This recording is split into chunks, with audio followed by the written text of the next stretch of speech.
அரியலூர்ல போனப்போ நான் கரெக்டா அந்த ஊருக்கு போறதுக்கு முன்னாடி ஒரு அந்த ஏரியாலேயே அந்த பவர் கட்டு. அப்புறம் நான் திருச்சிக்கு போய் நான் பேச ஆரம்பிச்சதுக்கு அப்புறம் அந்த ஸ்பீக்கருக்கு போற அந்த வயரு கட்டு. இல்ல நான் தெரியாம தான் கேட்கிறேன் சிஎம் சார். ஃபார் எக்ஸாம்பிள், இப்போ ஒரு ஆர்எஸ்எஸ் தலைவர் இங்க வராருன்னு வச்சுக்கோங்க, இல்ல நம்ம பிரதமர் மோடிஜி அவர்களோ இல்ல உள்துறை அமைச்சரோ இங்க வராருன்னு வச்சுக்கோங்க, இந்த மாதிரி கண்டிஷன்ஸ்லாம் போடுவீங்க,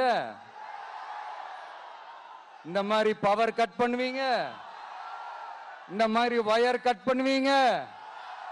கொஞ்சம் கட் பண்ணி தான் பாருங்களேன்.